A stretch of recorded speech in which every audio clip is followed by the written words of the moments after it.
Romains, chapitre 5. Oui, nous avons été rendus justes en croyant, et maintenant nous sommes en paix avec Dieu, par notre Seigneur Jésus-Christ. Nous croyons et, par Jésus, nous pouvons nous approcher du Dieu d'amour, en qui nous vivons maintenant. Et nous sommes fiers parce que nous espérons recevoir la gloire de Dieu. Bien plus, nous sommes fiers parce que nous souffrons. Nous le savons. La souffrance rend patient, et quand quelqu'un est patient, il reste fidèle malgré les difficultés. Celui qui est fidèle garde l'espérance, et cette espérance ne trompe pas. En effet, Dieu a répandu son amour dans nos cœurs par l'Esprit Saint qu'il nous a donné. Oui, quand nous étions encore sans force, le Christ est mort pour les gens mauvais, au moment décidé par Dieu. Déjà, pour une personne juste, on ne serait guère prêt à mourir.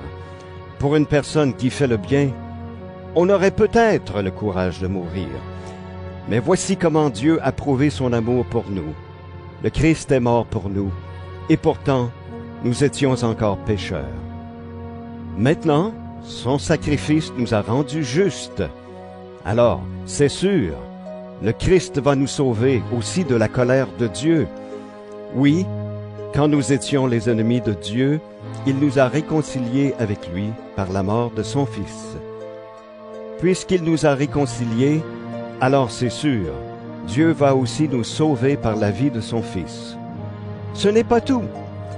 Nous sommes fiers de Dieu à cause de notre Seigneur Jésus-Christ, qui nous a maintenant réconciliés avec Dieu. Le péché est entré dans le monde à cause d'un seul homme, Adam, et le péché a amené la mort. Alors la mort a touché tous les êtres humains parce que tous ont péché. Avant que Dieu donne la loi à Moïse, le péché était dans le monde. Mais quand il n'y a pas de loi, on ne tient pas compte du péché. Pourtant, depuis le temps d'Adam jusqu'à Moïse, la mort a été très puissante. Elle a frappé même ceux qui n'ont pas péché, comme Adam, qui a désobéi à l'ordre de Dieu. Adam représentait celui qui allait venir. Mais il y a une grande différence entre le don gratuit de Dieu et la faute d'Adam. Oui, à cause de la faute d'un seul homme, Adam, un grand nombre de gens sont morts. Mais le don gratuit de Dieu est beaucoup plus important. Ce don, Dieu l'a accordé par un seul homme, Jésus-Christ, et ainsi, il a répandu généreusement ses bienfaits sur un grand nombre de gens.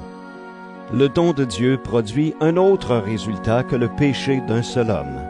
En effet, après le péché d'un seul, Adam, le jugement de Dieu a eu pour résultat de condamner les êtres humains. Au contraire, le don gratuit de Dieu a eu pour résultat de les rendre justes malgré leurs nombreuses fautes. Oui, par un seul homme, par la faute d'un seul, la mort a frappé tout le monde.